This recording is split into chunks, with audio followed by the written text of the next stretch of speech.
I'll bet nobody saw this coming. Davis retains the championship because of referee Steve Willis. Nobody could have seen that coming. Can't speak on that? Can't speak on it. He did some shit though? I can't speak on it. No personal opinion, nothing? Can't. Especially. That show you right there, he got power. Cash cow. That's what I'm saying. He put in the seats, man. And a leaked audio recording allegedly reveals that Gervonta Tank Davis and referee Steve Willis conspired to manipulate the outcome of Davis's fight against Lamont Roach, Jr. The controversy intensified after the recording appeared to show Willis beginning a count, an indication he acknowledged a knockdown, before abruptly stopping. This revelation has sparked outrage among fans and analysts, prompting widespread calls for an immediate investigation into the bout's integrity. Veteran referee Jack Rice also weighed in on the matter, noting the flexible nature of boxing's rules. He emphasized that the referee has ultimate authority. Against Formoso Hernandez, when he lands the punch and turns his back and takes a knee, he gets counted. You think of Miguel Cotto against Antonio Margarito, where, it was under duress and he just took that knee. And, of course, my compadre right here, Chris Algieri against Ruslan Provodnikov as well. It wasn't a particular shot. You feel something, you feel discomfort, you take a knee.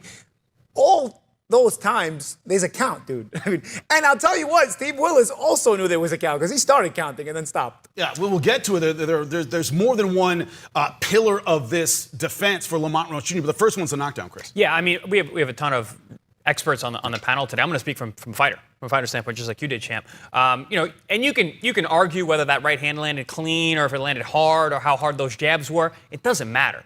Champ, when you mentioned when I took that knee against Ruslan Provodnikov, I actually didn't get hit. I was still recovering from the last knockdown when my orbital was damaged. My eye was damaged. My vision was impaired. I gave ground so I would keep my opponent off me, and I still couldn't see. So I took a knee, understanding very well that as soon as I took that knee, I was going to get a count. Yeah. And I had 8 to 9 seconds to get up, and I had more time to get my vision back, which it did, thank God. And Mayweather didn't get hit either. He threw the punch. Yeah, he actually landed left on Hermoso, Hernandez. So, this is standard procedure here, guys. Yeah, and we got to see, the question I have to ask, I got to start with Jack Reese. Is there something we are, as fans, aren't seeing about this knockdown that changes it? Because me, as a fan, I saw a knockdown in round number 9. What's your thought? In the ring, with full discretion to decide knockdowns and stoppages. His remarks have added another layer to the growing debate surrounding the leaked audio scandal involving Davis and Roach. Heart of the controversy centers around the 9th round when Davis took a knee. Many argue that Gervonta Tank Davis, GTD, and I don't mean got the draws, went up against Lamont Roach. Let me tell you something. Tank got spanked. Roach should have won. And Tank even dropped to his knee. It should have been called a knockdown. But they let it slide. They said, you know what? He said he had grease in his eye from his braids. But it still should have been counted as a knockdown. Because since it was a unanimous draw, that knockdown would have gave Roach the win. This should have been ruled a knockdown, an official call that could have dramatically altered the judges' scorecards. The referee's failure to acknowledge the knee as a knockdown has fueled intense debate, raising serious questions about the legitimacy of the fight. Veteran trainer Bozy Ennis shared his perspective, stating that while the fight was competitive, he beat him 2 times in the amateur, but this time, Lamont was ready, man. He was ready, he was in shape. He took Tank punches, you know what I mean? And they was going back and forth, you know what I mean? And I thought it was a real close fight, but I thought Lamont edged it.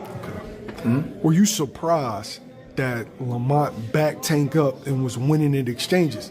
Because Tank is looked at as probably the biggest puncher in boxing. Yeah, I wasn't surprised because, like I said, when he came out the first time, he came out using his jab and like he was backing him up. But Tank fight that way a lot anyway. He fight like that anyway. He'll move around. You can back him up all you want. And, Tank set them traps, man. He set them traps. So, the traps that he was trying to set, Wichita was prepared for the trap. You know what I mean?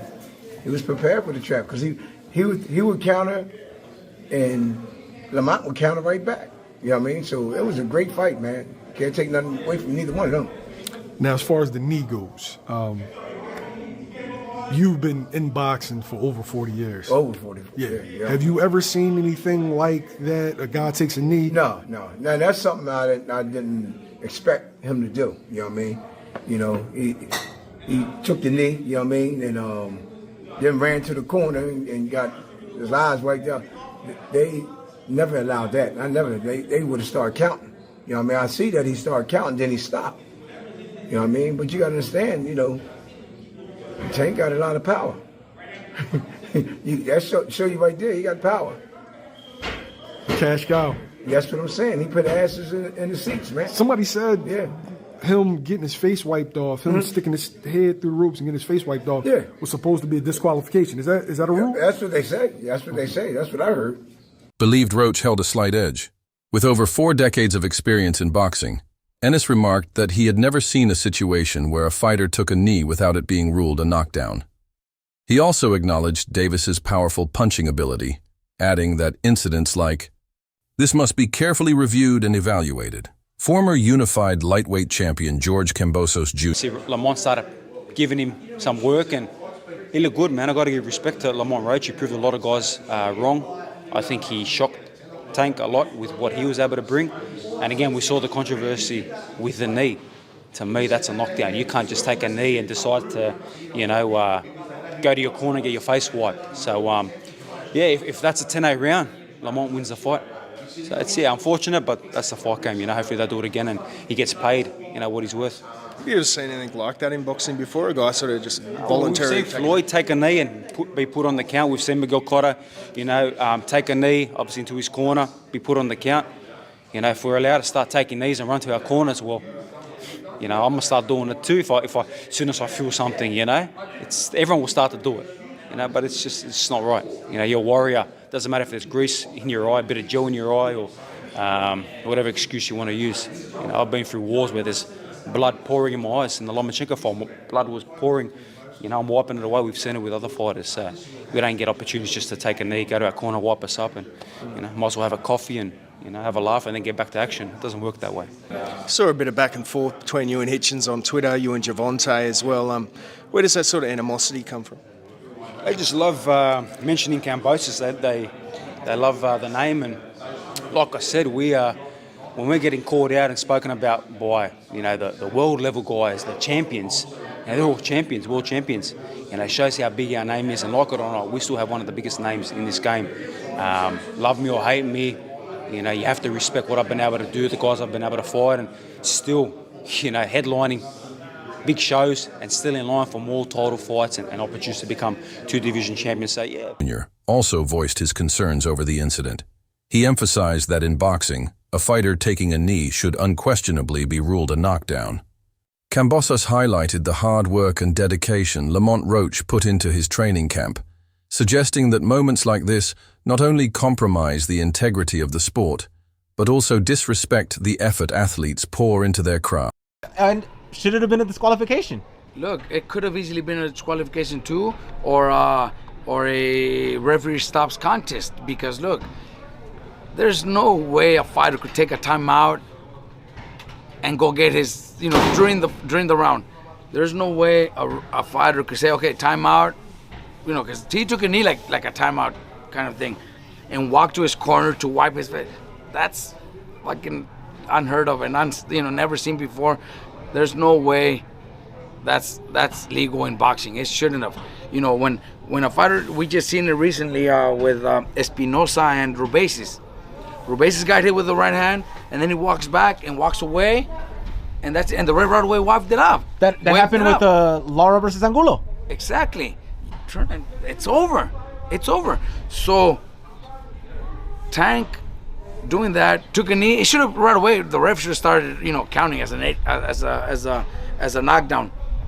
But he still walks away to his corner.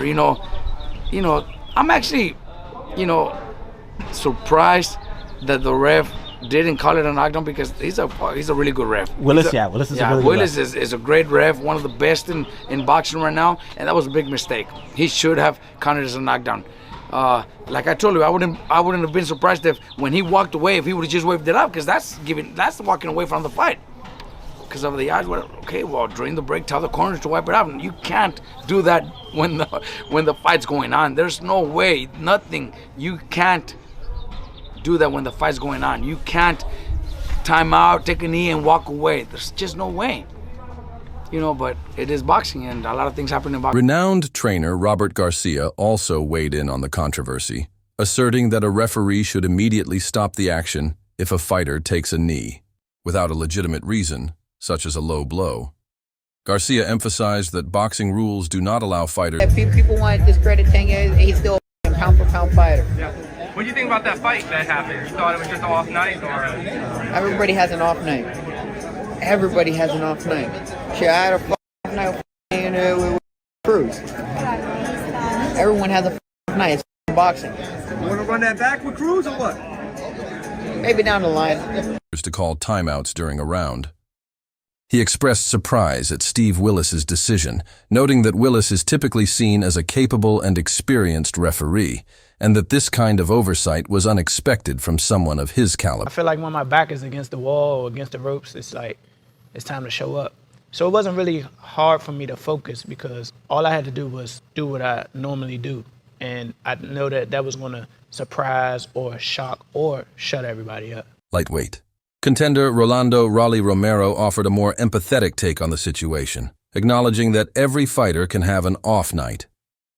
He suggested that Davis's performance may not have reflected his usual standards, implying that external factors could have played a role in the outcome. That GervontaDavis made from previous times that he had been fighting. He made a change in trainers, but he also made a change in the location in which he was training.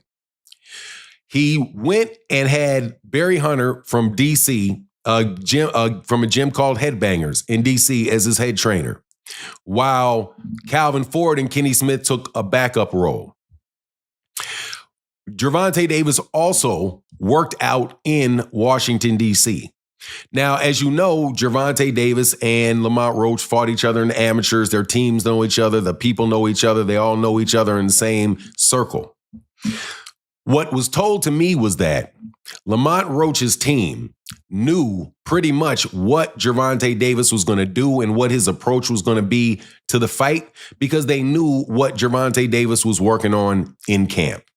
That because he was in that same area and it was the DC area and Lamont Roach was a DC fighter and GervontaDavis considered DC his second home, but it's not his second home. There's a big rivalry between DC and Baltimore. Lamont Roach Jr. addressed the controversy by highlighting his ability to stay focused throughout the fight. He stated that external distractions didn't shake his concentration or derail his game plan, underscoring his mental toughness and thorough preparation going into the bout. Reports reveal that Davis made significant changes to his training camp. Did GervontaDavis take a knee, and should he have been deducted a point and in the end lost that fight to Roach, in your opinion? Yeah, in my opinion, if it was a draw, he take a knee.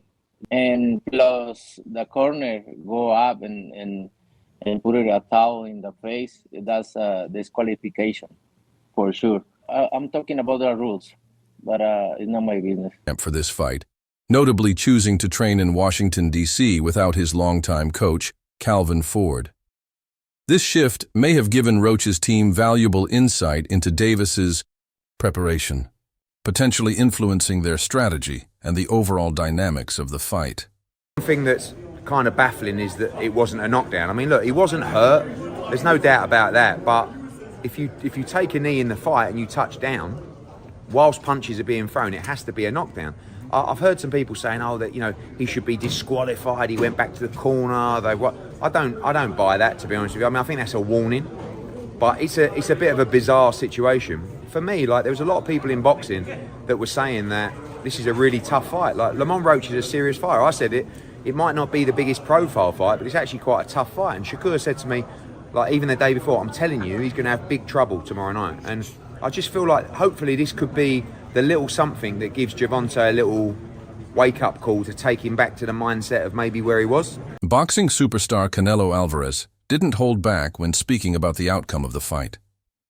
He stated that Davis should have been disqualified following the incident where his corner entered the ring without the referee's permission, an act that... All right, let's go back to fight night, y'all. Gervonta versus Lamont, man. DC versus Baltimore, man. As y'all might know, I'm going to give y'all a little history. Baltimore really ain't a part of the DMV. We don't really claim them. They a part of, it's two different worlds. So it's always been competition in the city between Baltimore, DC, and the real Maryland, which is like Upper Marlboro, Capitol Heights, and all that. So this is really a fight for the city, if y'all ain't know. So, but people didn't really know about Lamont. But what I'm saying is that it was a draw. I figured it would be that way because Gervonta the champ. And I feel like Lamont did win, though. The combos was like 3-1. He was landing 3 combos, and then Gervonta was landing 1. Every one he threw 3 to 4 combos after that. So I felt like he won, but both, at the end of the day, both fighters put up a good fight, and they put on for the city, for real. Clearly violates boxing regulations. Alvarez's stance highlights the importance of strictly following the rules to preserve the integrity of the sport. Promoter Eddie Hearn offered a contrasting viewpoint, asserting that for an action to be officially ruled a knockdown, the fighter must... And honestly backed up GervontaDavis a lot. Ultimately, I don't think the draw is the worst decision in the world. I think, obviously Lamont overperformed here, or at least the look is that he overperformed. But I'll tell you where robbery can come into play. 2 scorecards were even. There's a knockdown not given to Lamont Roach. Gervonta took a knee on his own.